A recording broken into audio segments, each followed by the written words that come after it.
everybody, welcome back to another video. So today is my fourth and final sustainable home tour video. We are going to cover the outdoors and then we're also going to cover some home updates as well. So stay tuned. Okay, so the things that we're going to cover outside is we're going to cover composting, we're going to cover gardening, and we're also going to cover the lawnmower.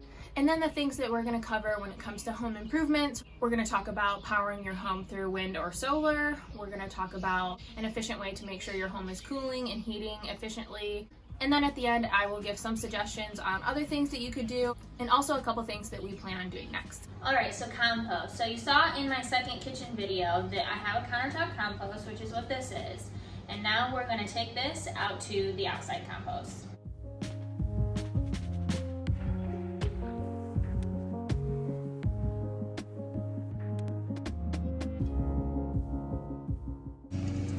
Okay, so this is pretty full right now because we've been putting our lawn clippings in, which we'll show you that as well. And then we're going to rototill it. There are composts out there that have a self-rotating arm.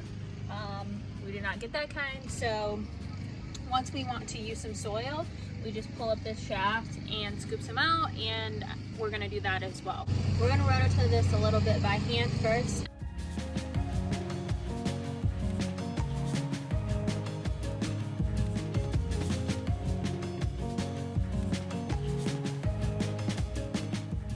Okay, so now that we have the grass clippings in, I'm just going to shut this back up, and I'm going to pull from some of the soil from the bottom here and top my garden with it. This is the first time that we've done this, so watch out for human error, but here we go.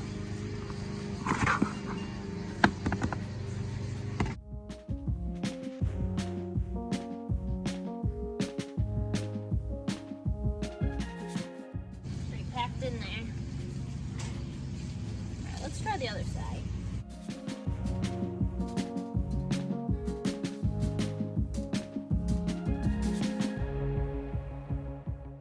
Okay, so that should be good for, I just wanted to put a thin layer of organic matter on top.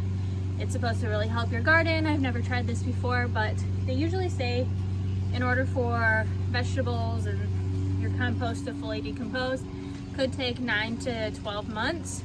So what we have in the bottom here should be about that time actually. We just started using this last summer. So now I'll show you putting this into the garden.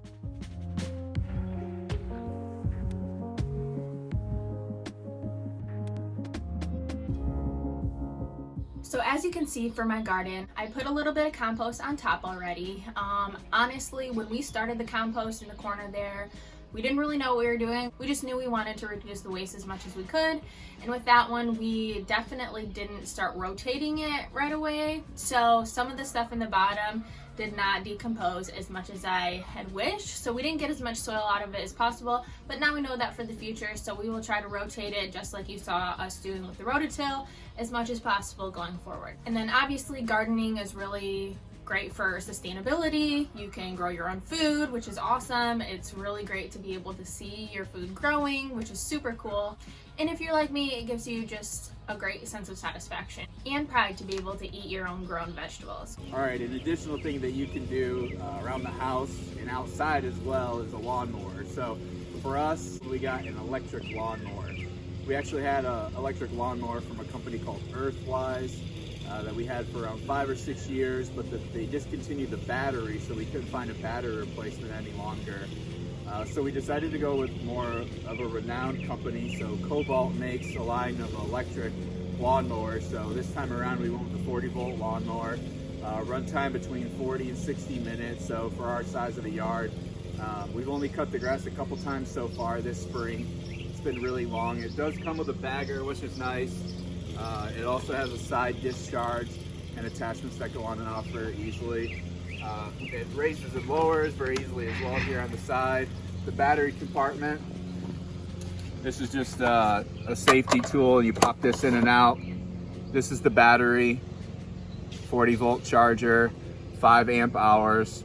And what we can do is we can plug it inside in a climatized environment, and that allows us to charge up very quickly. A lot of lawn companies such as Cobalt are now making weed whackers and other lawn maintenance equipment that you can have that's all electric. The benefit of that as well is a lot of them run on the same battery system. So that battery pack can tie into a number in a variety of lawn equipment products. It's all push to start here. You just push the start, pull the handle, and as long as the battery's in place and the safety's in, it'll run. If the safety's not in, it won't start. If you let go of the handle and release this, it'll automatically stop. All right, so in our house, we have a Nest thermostat. The great part about Nest, as well as really any thermostat that connects to your Wi-Fi, is what you can do is control it remotely. A lot of apps through your phone or on a computer. And the settings on here are really nice. You can see the leaf here. That means it's on eco mode, meaning it's off right now. Right now it's in May of 2020 in Northwest Ohio, so we don't really need to run the AC constantly. The Nest thermostat, you can see here, is off right now, but if I press this button, there's a couple different settings that I'll walk you through. The mode that it's in, you can press to change it. All you have to do is literally press in. It's pretty cool. It's also very easy to navigate and feels very native. You can obviously toggle between off and cool by just rotating here. I'll go back to off. If you press down, it brings up the other options. Eco mode, this is a setting where it's really beneficial if you want the thermostat to learn your habits. So what I mean by that is if you traditionally work an 8 to 5 and you're not in your house, it'll actually adjust because it won't recognize you walking by. And since it's got a sensor, it believes that you're not home. So it'll shut it off or turn it on depending on what your needs are, whether you're home or not. So the eco mode is something that's really cool. You can switch just the fan on. Obviously, if you just want some air flowing through your home, you can schedule it. So if you're gonna be out of town for a vacation or holiday, you can make those adjustments. We also have it scheduled so at night, it resets to a certain temperature because we want it cool or hot during certain parts of the year when we're trying to sleep. You can look at your history and see how warm or cold it is for certain points of time. Settings, just obviously like any app to adjust the settings, and then you can actually look at the weather forecast for the coming days to see if you want to reschedule it, something that obviously you could use with the weather app just on your phone, but just another kind of convenience within your home to see that. So there you have it. That's the Nest thermostat. This is the 3rd generation of the Nest. I don't believe they've came out with the 4th generation yet, but I know it's in the works. I'm really not sure what the updates will be, but this has all the bells and whistles that we might need. Our power supply company was running a deal on it. Speaking of power supply companies, we use Arcadia. So Arcadia is actually a 3rd-party company that is a power bank of energy. And so what they do is throughout the country, they have power storage areas and they use renewable energy sources. So think wind or solar. So our house actually is completely 100% energized by wind power. So what happens is we're not completely off the grid in a way because we rely on our local energy company to supply through their energy lines our energy. But what happens is we work with Arcadia to send wind power to Toledo Edison, and then Toledo Edison routes that specific energy to our home. So we are 100% renewable in how and where our energy is coming from, but we rely on our power company. One day we hope to be completely off the grid and have our own storage system on site through battery cells and what have you. But as of right now, that's the best way and the easiest and convenient way. We'll put a referral code for both the energy company as well as Arcadia itself in a link here. But again, Nest thermostat and Arcadia, 2 great ways within your home to reduce your carbon footprint, but also tie it into wind or solar power as well. With the Nest thermostat, one great thing about it is you can actually see within the app how much energy you're using on a monthly basis and how you're comparing to other Nest users and other individuals on your same electrical grid within your community. So they give you a leaf every day that you're beneath the average and show you how much from a comparison month to month you're using. So the huge benefit for us is being able to track that. You're a lot more mindful of the energy that you're consuming. So whether it's cutting your lights off, adjusting the schedule so that it's increasing or decreasing temperature depending on where you're at. within the United States or globally for that matter. The ability to be able to schedule that out really helps you save money, because if you're not home, you don't need to be heating your house or cooling your house.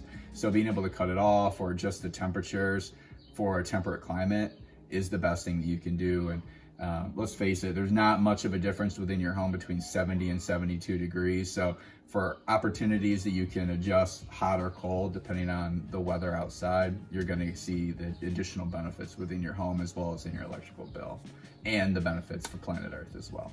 With Arcadia, the benefits with Arcadia are you're routing 100% renewable energy to your home.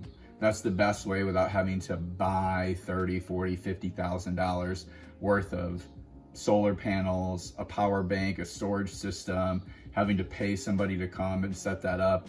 It's literally the same price, and actually winds up being cheaper because of how you can track your energy use and your energy consumption. So no brainer in my opinion. Again, referral code will be right there. Most places in the US you can tap into Arcadia because they're routing all that energy directly into the power systems that you're actually already utilizing within your home through your local consumer's energy company. So check that out.